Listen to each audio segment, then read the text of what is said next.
everybody. I know some people are like, it takes too long, but that's why we count down before 9 o'clock. Hey, everybody. How are you? How's it going? Hello. Okay, I'm up on Instagram. Okay, I am up on Facebook. Okay, I'm up on everything. Um, I'm up on everything. Hey, Teresa. I'm just seeing her. She probably is come and gone. I am Dr. Tori J. I am your reunification expert and healing coach. I'm an author, I'm a speaker, and I do Healing Tuesdays every Tuesday in order to help fatherless adults connect the dots to their father wound and heal. That is my mission, that is my journey, and that's what I do. This all started because of a conversation that I had. Really, we were on a Facebook Live, and before we even called it Healing Tuesday. And my husband at the time said, he literally said, "Hi, Mom, how are you?" He said, I didn't know I was fatherless until I married you. And I'm thinking, that's odd. Because you know the situation. Like, we know our stories, right? We know our journeys. And so that made it very interesting to me. I was like, what? And then the more people I met, and I started asking questions, and they were like, I didn't know I was fatherless until I met you either. And I'm like, we disconnect so often from ourselves. Like, we have learned to disconnect from ourselves as we're walking around in the world just to cope, just to make it through, just to deal with life. And so I get how we don't know certain things. I get how we suppress certain things. And many people have disconnected what their fatherless journey really means in the context of their lives. They've disconnected from the fact, yeah, I know who he is. I have a group called I've Got Daddy Issues. Hey, Isaiah.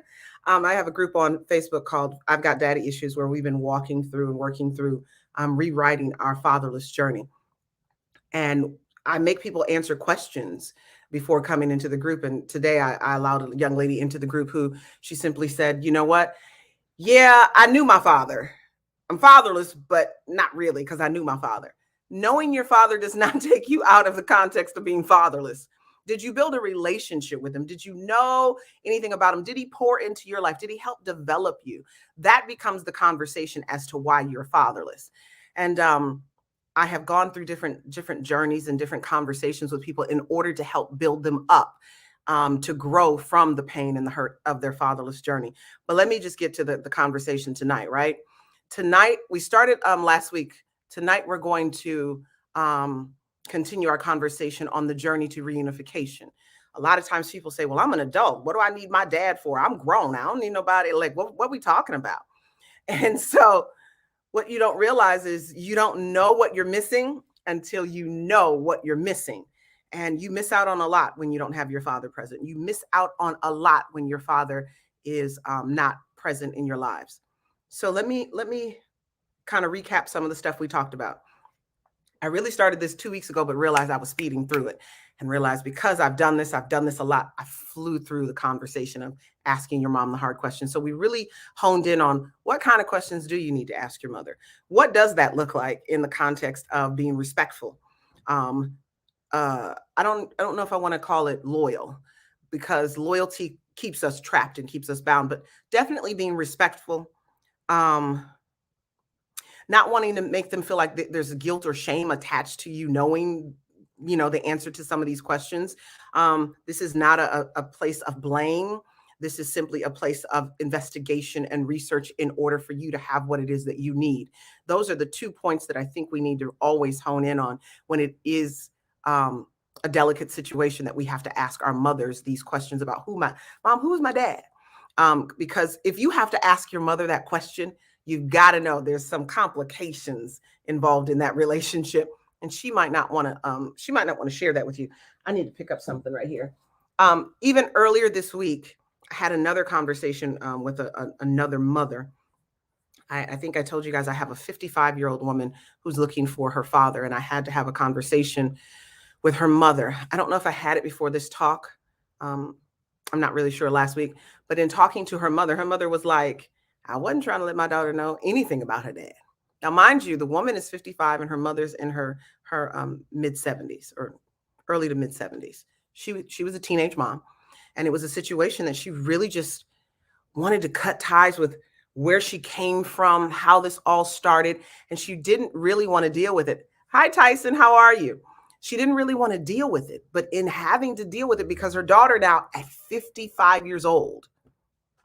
See, you guys need to stop playing games in your 20s, 30s, and 40s. This woman at 55 is doing the work and doing the research because you know what? She's realized this is a part of my issue. This is a part of why I'm still fighting and struggling in my adult life. And I need to get down to the nuts and bolts of what it is. And I feel like the nuts and bolts are dealing with my father. And her mother, when her mother said that, her mother was like, I wasn't trying to tell her this. And so when she gave me the information she gave me, I asked her, I said, did you ever tell your daughter this information? And she was like, nope. And I'm thinking to myself, okay, I don't even know what to say here. It's just an interesting situation. So now I'm vetting a particular name, and no, the name is not the father's name, but it's a person who was attached and connected to that situation. And I'm very excited to potentially help her through this journey. And I have someone who's looking for a father far, far away. And so talking to mothers, I get to do that too. I know y'all like, I've seen some things. I got to get on my personal page and talk about some stuff in the next couple of days, probably tomorrow, because it's like rubbing on the heart, all funny. I had to have a debate on my Facebook page earlier today, and I didn't feel like doing it. But I did it because it's someone that I know. But you guys think that I'm only talking to fathers. You think that I'm always on the father's side. Y'all got a lot of thoughts. I tell you that. You guys have a whole lot of thoughts. And my mother's on here. Even my mother thinks that about my father. Like, why you always talking about your father? You ain't never bring up nothing. Like half the programs that we do are because of the programs that she put me in. But there's competition, and it's crazy to me. And I never think of it that way when I'm doing what I'm doing, but clearly that's where people are. And so last week, I even know that I got into some of the conversation about vetting. And once you go through this process of finding, asking your mother the hard questions, then you have to locate and then vet the person. So at the Fatherless Generation Foundation, we have a private investigator we work with. He has done all of our skip traces that we have to do. So if a father comes to us and he doesn't know where the mother of his children live anymore, like mothers move and change phone numbers and do all of those nasty things. Sometimes he's just disconnected, but way too often it's just the nasty thing. And so they disconnect numbers and so we do a skip trace. What is a skip trace? It's the same way your bill collectors find you. Okay. They can find you. They find you, be like, how'd they find me? It's called skip tracing, my friends. And so he gives us, it's part of the package that we provide for fathers. So he gives us pretty much a low price. Skip tracing can be hundreds of dollars. I pay 20 something dollars for the skip tracing. It's what he's been able to do for us. It's why we've been so successful. Too often, the reason many people can't find or they can't pursue reunification or they can't pursue court cases with their children, they don't know the mother's address. So part of my secret sauce is my private investigator. Okay. And you guys have seen videos of him and the work that we do. I posted a video last week of an interview that I did with him. He has done amazing work for us, and I'm grateful for what it is that he provides for me. And so once you have a skip trace or you have a name, like let's say you don't come through us or you don't do a skip trace, you do the skip trace, you're going to get a name, right? With an address, with family members attached to it. Those family members are people, maybe your dad is older, maybe he's not, but you can start looking on social media. Social media is a haven where a lot of people have reunited through Facebook, right? So you have a name, you have family members, maybe your dad isn't online, but skip tracing not only gives you your dad's name and previous addresses, it gives relatives, those who share the same address as well. So if they're married, they have children or adult children. And I think I told you guys this last week. A lot of times, moms will have, like when you go ask your mother, who's my dad, a lot of times they have the old address, like the address that the man, for your father grew up in, right? They have this address. And so in having this address, a lot of people live at that address. That is the childhood home. And in having that whole situation, you're going to find a lot of people who lived at that house. And a lot of those people are more than likely going to be somewhere on social media, right? So being on social media, guess what happens? You can reach out to different people. That's up to you. But that's where I want to go tonight. I want to also tell you, if you have a skip trace done and you know the name of your father, I'm going to give you a little tidbit. Doing a background check won't be a bad idea. Yep, I said it. I said it. I'm going to get you to do a background check just so we're clear on who this person potentially could be. Just because there may be criminal stuff in there does not mean that you shouldn't reunite with that person, or I'm going to say your father, not that person. Doesn't mean you shouldn't reunite with your father, but what it does mean is you're aware going into it, right? And yes, if there are, signs of domestic violence, signs of any type of murder or anything like that, right? We're not looking for molestations. We're looking for red flags in that way. But we're also looking for open doors. We're looking for opportunities. So don't always go to the place of, they got a criminal record, I'm done. Because that's really what a lot of us are looking to do. It is my suggestion for anyone looking to reunite with their biological father, it's always going to be my suggestion that you have a coach and a therapist to tag along for that journey. That's what I want to talk to you about tonight. As we're getting into this conversation, some of you are like, well, why? Why would I need all of that to reunite? Because there's going to be obvious pitfalls that you're going to experience. And they may not be obvious to you now, but later on you'll look back and you go, oh my. The reason a lot of people have unsuccessful reunifications is because they go into it with all these expectations, trying to tell somebody off, telling them like it is, telling them what they missed, telling them what they didn't do, telling them. And then the dad comes in trying to tell his side of the story, disparaging their mama, saying bad things about her. Not like it's just a bad concoction. And so we need to go into this with strategy and tools. You don't just jump into a reunification. You go in with strategies and tools. And that's what your coach and your therapist are going to provide for you. When you bring in a coach and a therapist, it's wise for you to link the two, because then they can work off of one another. I have clients like that I work with right now. A few weeks ago, Darren got on here and told you that that's what we've been doing concerning his case. He's not the only one. I have multiple clients that I work with their therapists. That's why I tell therapists, stop acting like you're the only ones who can heal and hope and help do all of these different things. Because I see some posts, and because they got LPC, MSW, I think is the other, like, it doesn't mean that there aren't other healers out there. That it just doesn't. But that's another conversation for a different day.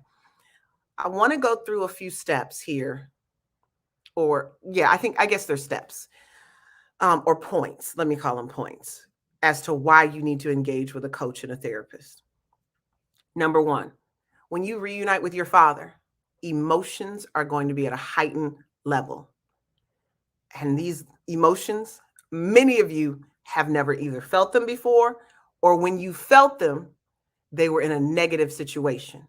So what's your first thought to do when you start feeling these emotions? Fight, flight, or freeze. And I don't want you to fight. I don't want you to flight. And I definitely don't want you to freeze. So I need to work with you on what those emotions are going to feel like, what that's going to look like for you. And you need the therapist who's going to give you tools to navigate that part of your nervous system. Now, I am doing some work with an amazing coach right now about, your nervous system and about being trauma informed. There's a lot of trauma informed people who have not necessarily, they're not therapists and they're not counselors. They call themselves coaches, and they're some of the best. My coach right now that I've been working with, he's been on Super Soul Sunday with Oprah. And what I like about him more than anything is he has no degrees, not one. Everybody else got all these credentials and all this other stuff. He doesn't have any degrees. I know people are like, well, why would you work with? Because he's amazing. Sometimes you can get mentors and do apprenticeship in place of degrees. And he has studied with the best of them. And that really has lent, I guess, in a certain type of way, when it doesn't come with all this intellectual jargon. It really helps me understand some of the stuff that I'm experiencing. I've cried through most of his sessions. Like when I'm doing the calls, I'm crying because he's speaking to me. And he's pretty phenomenal. He shows you how your nervous system is the place, right? I was looking at some videos today, and this is a sidebar that gives you a context. I was looking at a video today and just studying the video, and he was saying, Why is it you can't become the thing, or you haven't become the thing that you desire to become, the thing that you're studying? And where is it that that thing is accessed, right? And he was talking about the nervous system. And we have to tap into it, and we have to embody what it is we're reading. And a lot of people call this embodiment. Some people get real weird about it. I'm not getting weird about it. It's like when I read the word of God. The word of God tells me that it's a living word, and I'm supposed to take that on. I'm supposed to make that word into who I am. And that's what embodiment is. When I read the word of God, I want to be that. I want to be who God called me to be. And it's simply about being. And that's what he's talking about. And I had to really ask myself, like, what keeps me from making that leap sometimes of change into the next place? And it's embodiment. That's part of the trauma. But that's also when you guys get to this place of dealing with your emotions, you're going to have to tap into a part of yourself that you've never tapped in before. When I tell you that emotions are going to come up and they're going to be at a heightened level, think about the things that you used to do, and that you're used to doing when your emotions arise. I'm out. Deuces. Like there's just a way that we react when emotions come up, because emotions remind us of our trauma. Emotions remind us of some of the negative things that have happened to us. And I've said it before, and I'll say it again. Many of us only know a few emotions, a few feelings. How do you feel? Oh, I'm fine. I'm good. I'm happy. I'm sad. I'm angry. You might add depressed in there. But do you know you have so many feels and feelers? There's hundreds of them. And I've posted that in the Fatherless Generation Foundation page before, about all of the different feelings. It's important to know the different ones so you can pinpoint exactly which one you're feeling. We have cards for our kids that when they walk into the room, it's like a deck of cards. And when they walk into the room, we make them go through the deck of cards and tell us how they're feeling, because we want to know what state they're in. We want to know the emotional state that they're in at the time that we're in these peer groups with them. Now, doing this stuff virtually, this has been hard, getting this up back and running, getting peer groups back up and running. But trust me, I'm being contacted left and right about when are you getting started back up? Can COVID go away so we can go back live in person? Because doing it virtually and having different groups from all over the country together, I'm not sure how to do that. Like, I know we can put them all in the same room, but I'm a little leery. And I'm going to say that because emotions are at a heightened level, even with your children. When they're in that room, and I can't really touch them virtually, right? I can't touch them virtually. And it makes it a little difficult for me. So I'm still trying to work that part out. I'm hoping to have that worked out by January. I really, really, really am. To understand, maybe I do a breakout room and have another facilitator waiting just in case there's something going on with one of the kids. I don't know, but that means I'd have to have another camera in that room, in that facility. Yeah. So there's a lot of questions and a lot of things going on with that. But these emotions are very real. And you got to know more than 4 or 5 to know what you're feeling. Are you frustrated?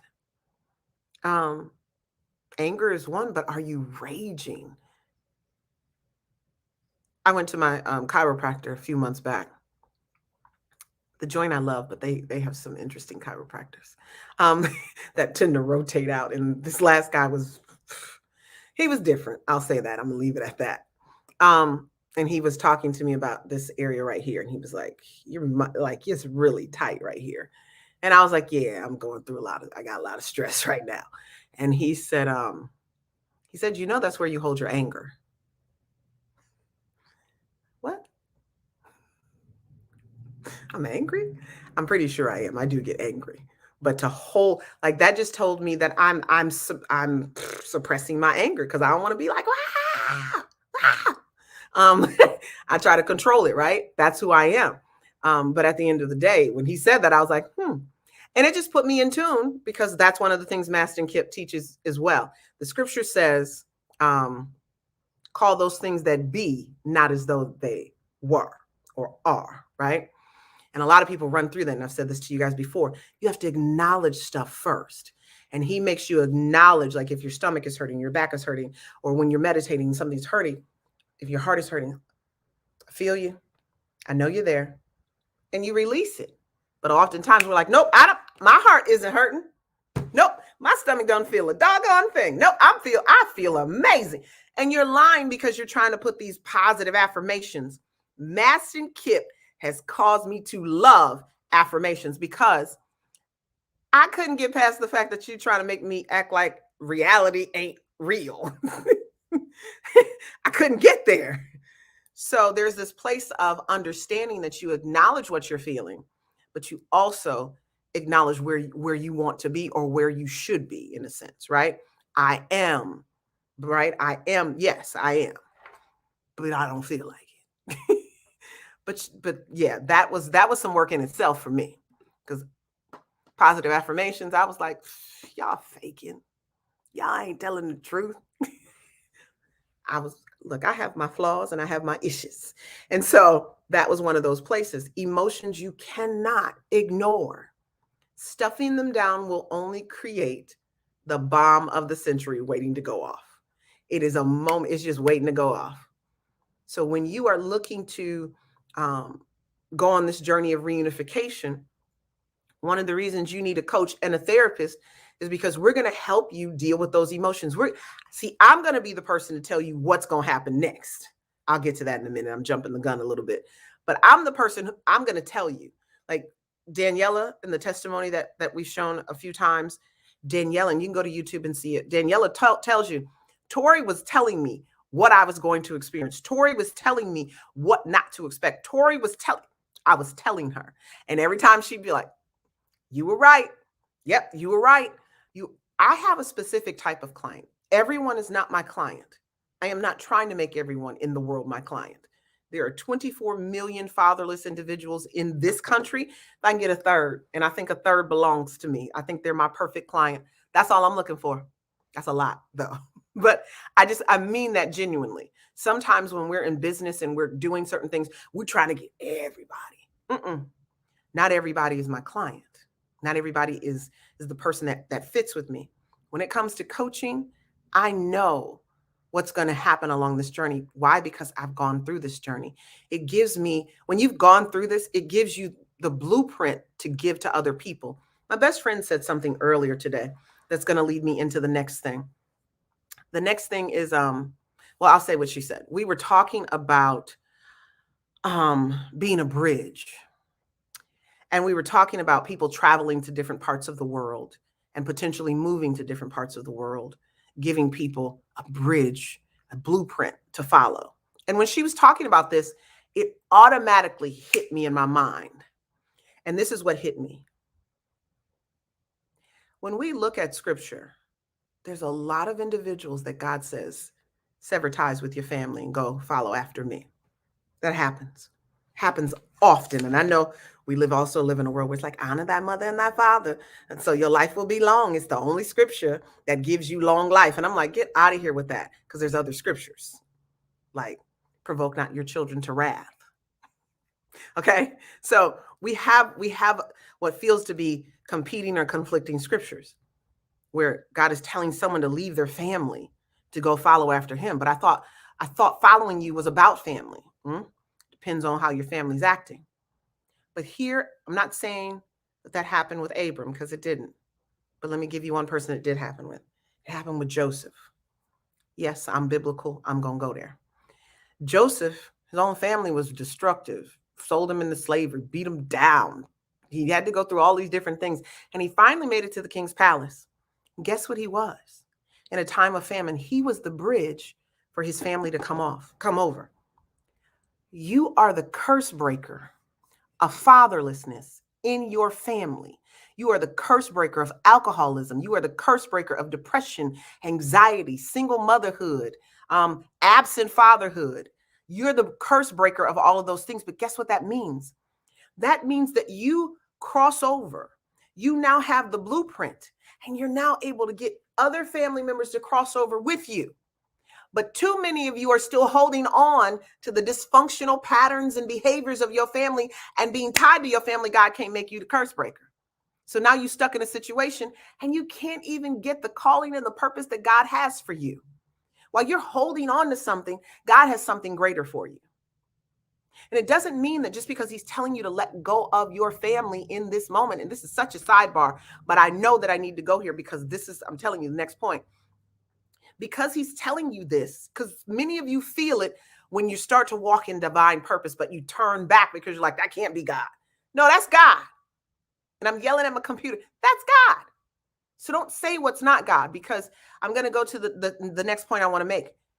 The reason you need to engage with a coach and a therapist as you're going through this situation of reunification with your father is because dysfunctional patterns and behaviors will cause you to want to retreat. That's point number 2. It's going to cause you to want to retreat. You're going to want to go back to your comfort zone. You're going to want to go back to the family that you grew up with. Not that you're trying to leave them, but if God calls you to, you may have to. So you can be the curse breaker. So you can be the one who has the bridge. How people going to get set free? Oh, that's right. Your family perfect. Don't none of y'all have trauma. Nope. We're not dysfunctional. Mama been married 4, 5, 6, 7, 8 times. Your stepdaddy beat you. Been molested by your own daddy. That's happened to people. Like you got all these things, but nope. We don't need any curse breaking over here. You guys, like, it's still the level of delusion that still comes along with growing up fatherless. It's still the place where I'm not fatherless. I know who my father is, but you don't have a relationship with him. You don't even know where he's from. You don't know his favorite color. You don't know his mother's maiden name. You don't know his mother's first name. Never stepped foot in the man's house. Like, this is delusion, people. But we do it to protect. We're protecting our mothers, and we're protecting the trauma that we feel. We don't want that to bubble up. Like, well, how am I going to act when that bubbles up to the surface? What's that going to feel like? I don't know how that's going to feel. Hey, Darren. Hey, Charles. Charles talking about I'm late. You were watching the video. Oh, interesting. We'll have to talk about that later. Trash. I'm concerned it's going to conflict a bit on the shared parenting stuff, but we'll talk about that later. But I need you to understand that there is a place where reunification is absolutely necessary, but you can't get there because you're so stuck in delusion. You're in denial. You're in delusion. And I don't mean this in a negative way. I know some people are like, well, how's she going to call me delusional? We all have places in our lives where we are delusional. We all have places in our lives where we don't want to admit the reality of it all. We don't want to deal with it. I did a post earlier this week. I'm going to read it to you. I got the iPad right here. I'm going to read it to you. And this goes into what delusion looks like. Can I tell y'all, as I'm looking this up, a friend of mine, part of the reason I look kind of, I was on the floor worshiping right before I had to come on here. A friend of mine put an album out, and Mom is Jason Carter from Toledo. And in putting out the album, he put one of my favorite songs that he wrote on the album. And I was actually on YouTube looking for the song, like, oh yeah, I didn't think. But as soon as I typed it in, his new album came up, and I was like, oh, he did not put that song on the album. I was on the floor crying. So that's why I look a little. I tried to put some eyeliner or something on to make it look better, but I don't think it worked. Yeah, I was in there. Hold on, did I pass it? Because it's not that far. A young lady who I've become friends with over the last few months. She's actually been someone who's been praying for me. This is something she posted 8 years ago, but she wanted to share it again. She said, I just had a powerful revelation. Often parents cannot face up to what they have done to you because it would force them to face up to what their parents did to them. The most liberating thing you can do for any relationship in your life is not to expect who hurt you to heal you. Hurt people hurt people. And so I want to point out the fact that part of the denial is rooted in the fact that if I have to acknowledge mine, I'm going to have to acknowledge the pain that my parents caused me, and my parents are going to have to acknowledge the pain that their parents caused them. Like it becomes, that's where you start to see the generational stuff. That's where you start to pay attention to it. But many times we don't want to see, we're like, well, I can't blame my mom and them. Like they didn't know any. It's not blame. If you take the sting out of it and walk in respect, it's acknowledgement. And there's a difference. It's like holding someone accountable. Holding someone accountable is not telling them they're wrong. It's just simply saying, this is who you said you wanted to be and who you were going to be. You have not lived up to that. So how do we get there? What is the problem? Is there an issue? Do you need this? What do you need? Because it gets frustrating, right? But it's not telling someone that they're wrong. That's what happens with blame. It's acknowledgement, not blame. Big difference. But sometimes we can't see the difference. I want you to recognize that your dysfunctional patterns and behaviors, as soon as you meet your daddy, they coming for you. They're going to show up. If you felt rejected or abandoned, you're going to want to do the same to him. Oh, like in an instant. Because trust me when I say, he going to say something crazy. Mine did. And then you going to want to go, I'm done with you. He's going to show up and create a different reality, even when he's good, like he's perfect. He's awesome, right? My father, once I checked him on what he said, that was crazy. It was good. But being in relationship with him was uncomfortable. It felt out of body. And I wanted to run every time I was in his presence. Yeah, Mom, I did. She don't like this is stuff she doesn't know. I didn't, yeah, my skin would be like, whoo, because that was part of my DNA. Like my DNA was getting what it needed, but I was uncomfortable. I was like, this is unfamiliar. My mother can tell you there were times when men would talk to me and it wasn't harshly. It was just, they were just talking to me about responsibility and about certain things. And I would cry. Teenager, young adult, tears. How many of you women, when your husbands or your boyfriends give you a hard conversation, it's not that they're telling you you're wrong or whatever. This is a hard conversation. You tear up because you got to take it, but it whoo, feels a certain kind of way. Because it's not something you're used to. Yeah. I almost said something, but I'm not going to. But just know, if you're on here, that's what that's about. It's not about you. It's about the inside of me working through all of that. People don't know. When you don't have a father in your life, having men speak to you in a loving manner, but harsh and stern, not harsh, but stern, it takes something out of you. And then men, if you come from a place where you talk disrespectful to your wife and she didn't have a father, it tears her in a different way. And you don't get to do that. You don't get to do that. So you have to be careful how you deal with each other because of your upbringing. Because the behaviors and the patterns are showing up in your relationships. And then here you go reuniting with your father. And he's then speaking information and giving you stuff that's helping develop you. It's not to tear you down. It's to develop you. It's to build character. I understand, Mom. It's to build character.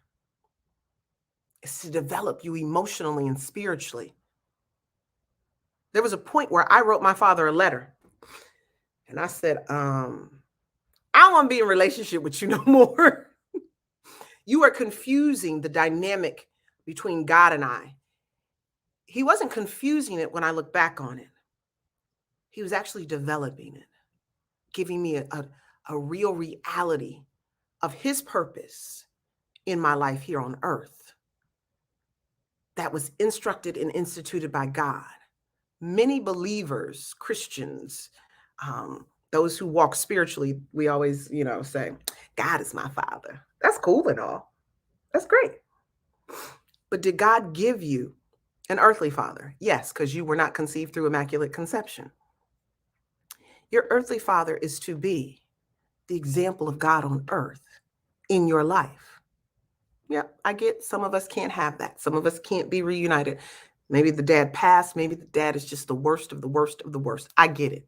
But at the same time, not all of your fathers are as bad as you think they are. That's the story you've been told. I'll get into that in a minute.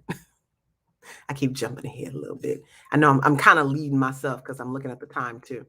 Um, some of you reuniting with your fathers or going back and having conversations with family members and really delving into, let's say your dad has died. Can I have this conversation with you real quick? Your dad has died. You can't reunite with him. We can find aunts and uncles and cousins and family members who can tell you stories. And you don't have people tell you stories. Oh, child, your daddy got 10, 15 kids, child. But you're going to also have people say, your dad he was raised a certain type of way. It was abusive. It was this, your great grandmother, your grandmother, they were like this. And then you get the context of your ancestors and generations that are necessary for you to know who you are, but also to know why your father is or was the way that he was. It gives you an understanding, and that understanding gives you compassion. And let me tell you, compassion is the gateway to forgiveness. It is the gateway. Finding things out about my mother throughout the journey, I don't have any ill will towards my mother, but I understand what the relationship is. And I understand how I have to navigate that relationship for the safety of my own heart and my own mental space, my own mental health. It's just what it has to be. But I can tell you, I learned a lot of things about my dad when I went to his hometown, to the family reunion in his hometown. There was a lot more I got to learn about him, seeing the high school he went to, seeing the area that he grew up in, seeing the church that he went to, all these different things I got to see. And when you connect with family, they'll tell you these stories. And those stories are memories, but they become a part of the development of your DNA. Because your DNA is still, it's off. Like you know one side, you're lopsided. You know your mother's side, but you don't know your father's side. And then the parts that you do know about your father's side is all negative. Very few, there's sprinkles of positive. People don't come to the planet broken. They don't come to the planet evil. Something happens along the journey. Wouldn't you like to know your father's journey? So that's a little sidebar. That's a little side nugget for some people who maybe your dad's passed on and you're trying to figure out, what can I do? What do I need to do? He's gone. Is there anything I can do? Yes, that's what you can do. I want to say this as well. We touched on this last week. I'm going to touch on it again for a few seconds. You will feel like you're being disloyal to your mother because you will learn things you did not know, which will pit you up against the negative that she's told you. Now, I can tell you, I didn't have that with my mother. My father never said anything disparaging. He never said anything bad about my mother at all. So I didn't have that per se. But I also know that I've worked with thousands of people, and I've worked with probably 100 or so on this whole adult reunification. And this is where people get stalled. This is where people don't want to move forward. They like, that's it. I'm out. He's telling me stuff I don't want to know. He's blaming my mother. I need you to understand that I'm not going to give a percentage. I'm not going to give, I really want to give a number, but I'm not, because that'll just put me in that'll put me in a bad situation. But I need for you to know that way too often, our mothers are part of the responsibility. They're part of the reason. I know we've given it all to the daddy. He left. He was this. He was trash. He was over here. But you've got to know that more often than not, your mother is more of the responsibility than your father is. Like, did she run away? I had a situation that I had to deal with where the mother legitimately, she just left. She just left, didn't tell anybody, didn't think anybody needed to know, and was like, and then from the young lady reconnecting with the father, she finds out that her father actually wanted them to be with him and was like, hey, bring the kids, let's go here. And the mother decided to go with her mother. Oops. Here we go with mamas again. If your mother is directing you to walk away and get away from a man, and you with this man and you got kids and he's not beating you, he's taking care of you to the best of his ability, and there's certain things that he's operating in, and your mother is single by herself, don't have a man, can't understand what a man looked like in a house, and then you go in that direction, I got questions. That mother is just simply helping her daughter to become a single mom and the children be fatherless and to repeat a pattern. But that's what we do. See, that's that loyalty piece. And here we go again. How do I continue to step forward having a relationship with my father when he's messing with the narrative that's in my head and in my heart?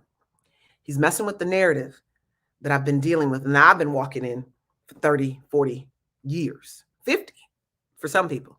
He's messing with the narrative.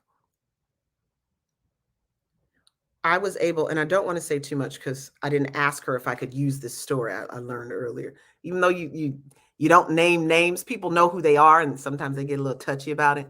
I don't know why, but your name isn't out there. I'm going to use this one. So last week I had a woman got inboxed. Friend was like, "Hey, I need you to help this person. They reunite with their father. They've already done the reunite, and it didn't go well." Okay. Here's the office line. Have her give me a call. I do not give out my cell phone. That was back in the first couple of years. My cell phone is not available. Here's the office line. So then she finds me on social media. Hey, I need to talk to you. It didn't go well.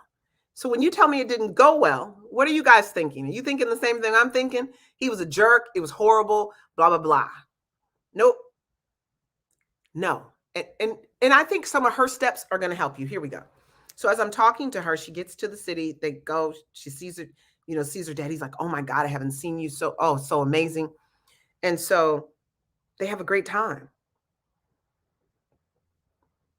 His girlfriend is a little off. Once again, it's a woman. Ladies, ladies, ladies. It's mostly us. It's the new chick or the mama. Or the grandmama. It's us that's creating this. I know y'all say it's the men. I know. Let me go back to my story. So he's like, he hadn't had a home cooked meal in a while, and he really wanted to, and she was like, "I got you, Daddy. I'm gonna cook for you." So they planned to meet up the next day. They gave a time. The whole night, she's like, "Is he gonna come? Is he gonna show?" I don't think he's gonna come. Why did she feel that way, you guys? Because growing up, he didn't show up when he said he was going to. So at this age, and I'm not going to tell her age because that starts to get real, but she's not in her 20s. She's not in her 30s. Way past that. Is he going to come? Is he going to show? See, here's the emotion showing up. Her heart's beating. She's still cooking. I don't think he's going to come. She starts asking other people, "You think he's going to come? I don't know if he's going to come." All of these emotions, all of the dysfunctional patterns are manifesting. She's going to fight, flight, or freeze, right? She's still cooking. The next day, now she's cooking overnight. The next day, this man called her early, 2 hours early. "I'm ready." His wife wasn't able to get him off the porch. They hadn't been able to get him off the porch in years. "I'm ready." He ready 2 hours early. She was like, "He came. He came." I was like, "So what? Why does go bad? Everybody said it was bad." She starts talking to me about her calling her mother. And she said, "Well, Dad told me that he actually wanted us to come with him. And then I'm with so-and-so. And they're telling me how he's raised them and been around them and went and got them and did all this stuff for them." And the mom was like, "That's my business. That's my life. Why you all in my business?" See, moms, stop it. Your grown daughter needs this. But instead of giving it to her, you become her adversary. You become her adversary instead of giving her the things she needs to piece her heart together, to get her emotions straight, to cut and break dysfunction and curses off of her life. Because unfortunately, Mom, yeah, you brought some curses into the journey. It's each generation's job to break off curse one after another.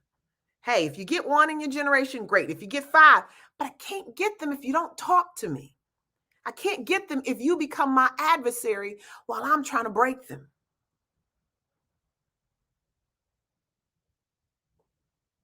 Dad told a narrative that pitted the situation right against, he told a story and it created tension. And here, instead of Mom just owning it,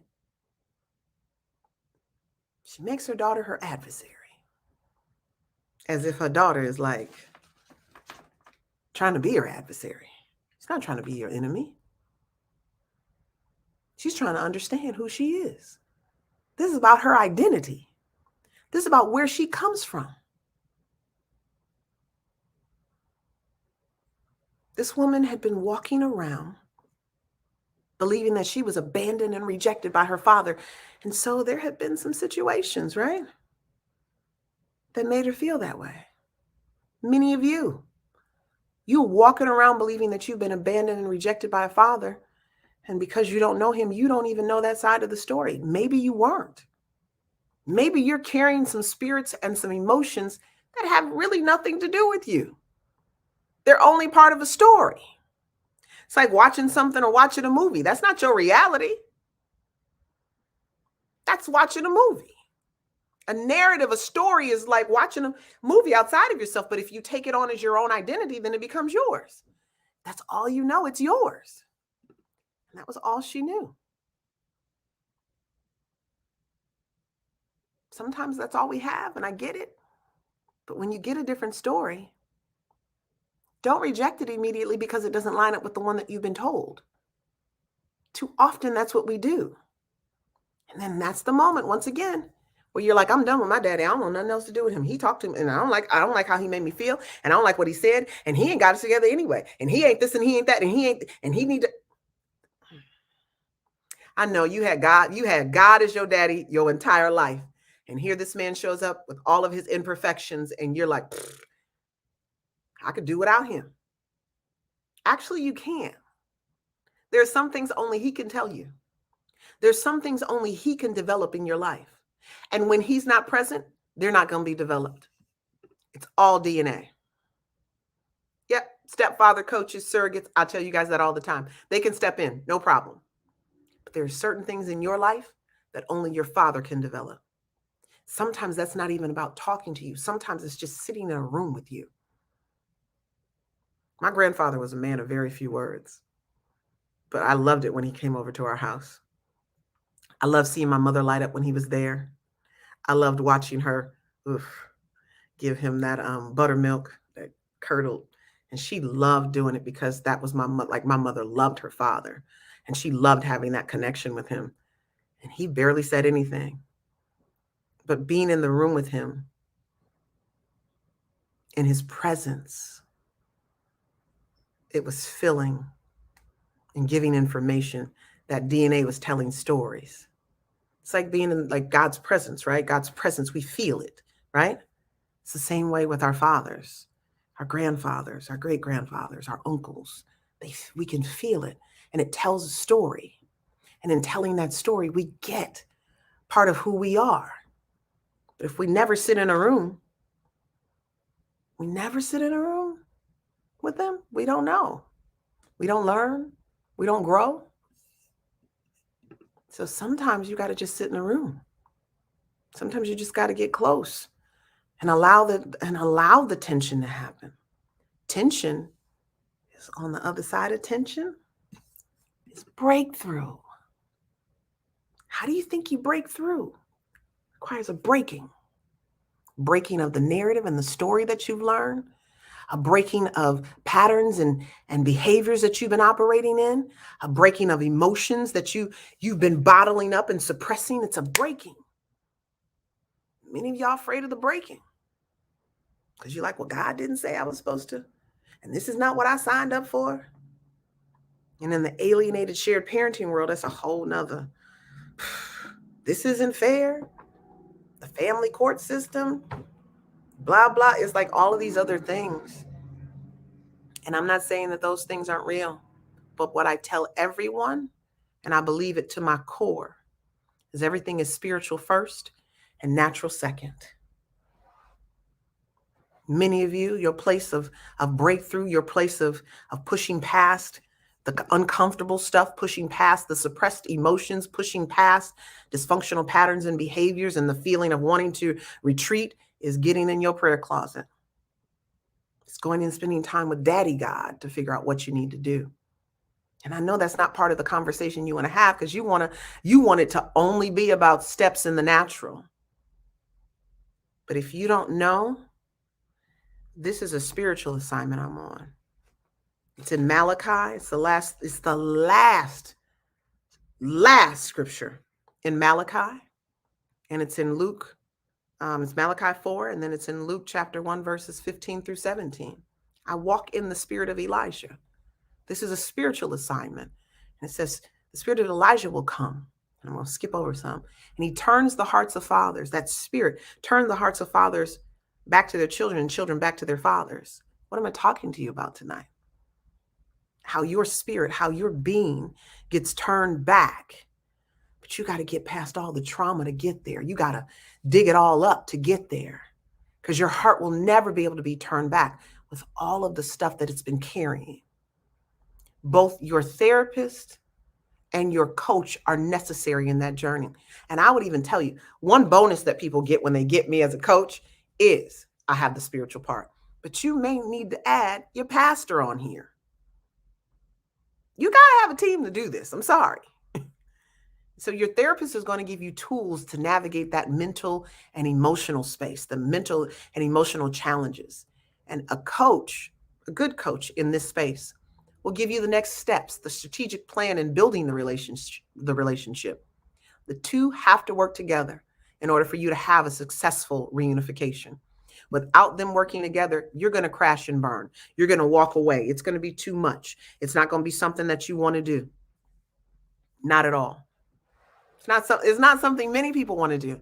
But guess what ends up happening? You're going to eventually have to do it, or you die empty. You die wondering, what if? What if I had done that? How different would my life have been? There are aspects, no offense to my father, no offense to my siblings. But someone said, well, maybe you should have, if you would have known your father, and blah, blah, blah. And I was like, yeah, I know my siblings too, and they're a little different. No offense to y'all, if y'all watching. Not having my father in certain times in his journey, I think it was a good thing. I don't think it was a bad thing. I think there were aspects of his journey. I mean, I've heard stories of him being an alcoholic at one point. I don't want to have to go through that journey with him. Thanks. Appreciate it that I didn't have to go through that with you. I appreciate the part that I got because maybe it gave me the best form of him. Maybe it gave me the best version of him. So for those who try to make my story, well, it's not fair that you didn't. No, it's not fair that you're trying to add your narrative to my situation. Because I'm telling you, there's some situations in my family, my siblings, that I'm like, yeah, love you, but I dodged a bullet on that one. So be clear. I think I got the best version of him. I think I did. And that's a gift from God. That's a gift many of you should be like, you should be fighting as you get off of here to know more about who your father is. Because in getting that, that's why I'm who I am right now. I had 2.5 years with my dad before he passed. 2.5. My grandmother and my father died 3 months apart from each other in the same year. Like, clearly the same year, 3 months apart. But when I tell you, I got the best version of him. And I'm excited about that. Would I have liked more time? Sometimes I say yes, and sometimes I say no. There are days when I still need him. There are days when I'm going through and I'm like, I just wish I had my dad here. What I would say to him, I don't know. I don't even know. But there are days that I feel that.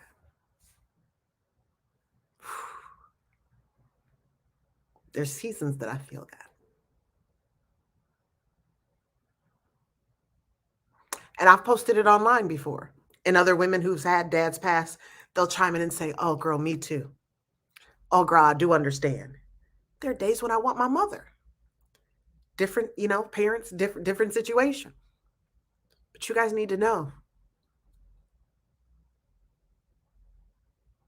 the voids that your father fills in reunification is not something you could pay for. You don't have enough money to pay for the voids my father filled just by being in the room with me. You don't have enough money to pay for what your father adds and the value he adds to your life, even when he's not perfect. For some reason, we're looking for a perfect father in an imperfect world.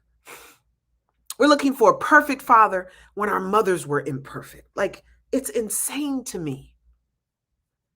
Dads, you don't have to be perfect to reunite with your children. You just got to be you. And you need to show up accountable and you need to show up being active. But you don't need to change everything about yourself in order to be in your child's life.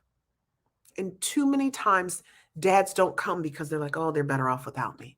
Because unfortunately, for some, that's the picture in the whole narrative that the mother's painted. Oh, you're bad. You're not this. You're not that. You knew that when you lay down with that man. Goodbye. Your children need their father because they have his DNA. And I'm going to say it, and I'm going to say it until I can't say it anymore. And I'm going to give him credit because I can't take it as my own. My friend Travis said on a call that we had a while ago when I was trying to connect someone in the city that he lives in with him to help them through their situation. And he said, I have to be present in my children's lives so I can speak to the parts of me that are in them, the good and the bad. I know some people say not having my father in my life made me a better man. Did it? It made you a better man than him? Okay, possibly. But I got to then go and ask, are you repeating some patterns that you're unaware of? And then I'm going to ask, how would your significant others answer that question? That's what I'm going to ask. How would they answer that question? I done got all teary-eyed on here. That's the beautiful part that I love about Healing Tuesday. I can cry if I want to because it's my party. It's my healing. And it's part of my healing too. But I'm going to ask that question. I'm going to ask multiple questions. Not because I'm trying to paint your situation as negative, but I want to make sure that you're honestly dealing with any trauma or hurt that you actually have, that you're truly, you've truly walked through this thing to get what it is that you need. That's why I'm going to ask you. I know some people are like, she dig too much. She go too deep. I said, yeah, but I got to trust this too. And I have an anointing for this. And that anointing is like a radar. I can pick up on a couple of things. I ain't going to say that on here. I'll just tell you, my best friend knows exactly what I can pick up on. It don't even take, it's radar. Like, it's like crazy. And no, it's not gay people. Don't even go there. That's not this conversation. People don't try to think about what does she pick up on? I pick up on who's fatherless. All you have to do is open your mouth once. And I'm like, they fatherless. Oh, no, I live with my father. Did you know him emotionally? Was he connected to you? Oh, no, well, we didn't know. See, your words tell people, if they're keen, your words tell people exactly what you have going on. First few sentences. How you respond in certain environments, people already know. You're not hiding anything. You're not suppressing anything. Your journey to reunification is definitely connected to your next level. It's connected to your next level. And if you don't know that, I just told you. I just told you. So I think I covered everything I wanted to cover tonight. I did. I covered everything I wanted to cover tonight. I hope this helped someone. And we're trying to work out this new Facebook algorithm because people who are normally on here, we have too many people on our Facebook page not to be on here. And so some people were like, yeah, Tori, it's the new algorithm that it doesn't alert people to come on. And before, we used to have like 20, 30 people on. And then people would watch it afterwards. But we'll deal with that as we go. But I'm like, I got to figure that part out. I have to figure that out. But you guys have an amazing night. As I said earlier, the journey to reunification isn't easy, but it's necessary. And I would love to be your coach if we're a perfect fit. I'm going to type in here where you can go if you would like to find out if I'm a good coach for you. Go to beyondfatherless.com, go to the coaching section, and click the 30-minute assessment. It's free. Click it. We can have a conversation, and we can figure out if I'm a good fit and if we can work together and this is a good situation. Because I love to help people walk through this journey. I need you to have a couple of things, though. I need you to have your father's name, and I need you to have like a previous address, phone number, something in that nature, right? Because I can't pull them out the sky. It's not something I can do.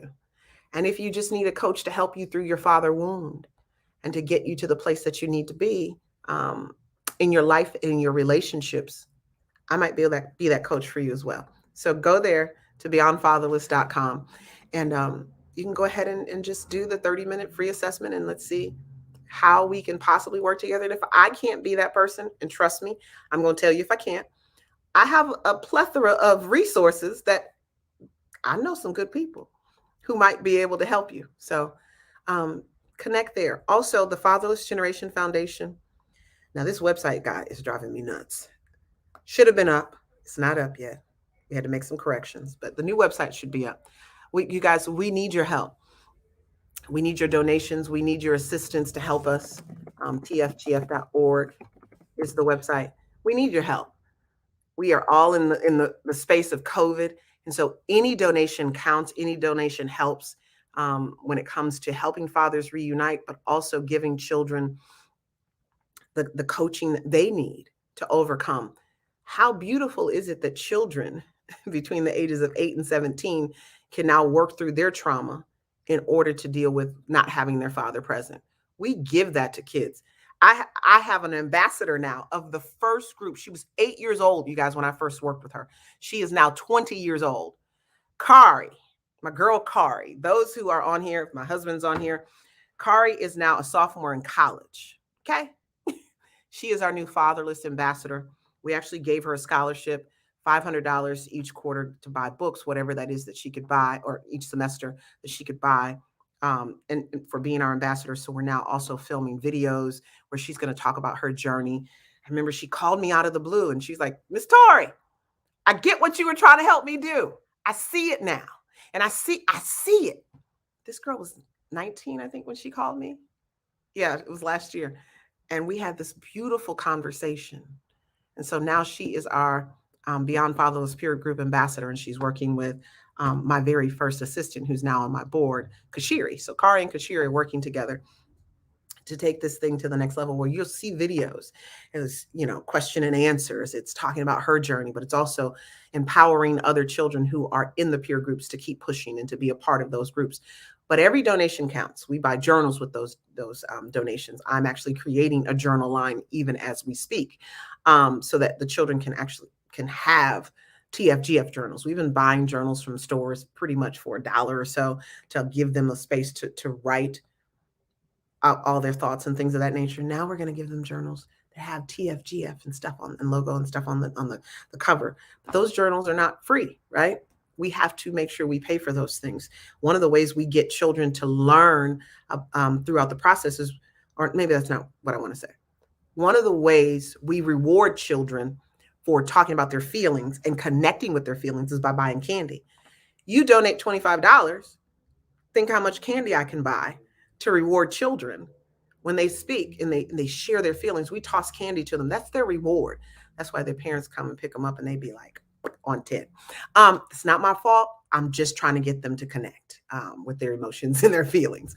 But they love a good reward. We even have squishy balls, and when they're talking, they're pulling them apart in there because some of you need a squishy ball.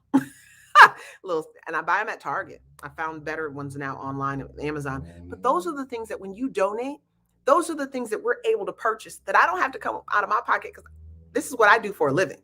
And so it gives me an opportunity to get more for the kids and to provide more for your children not to repeat the pattern, for your children to break the curse and know what it looks like when it starts to approach them.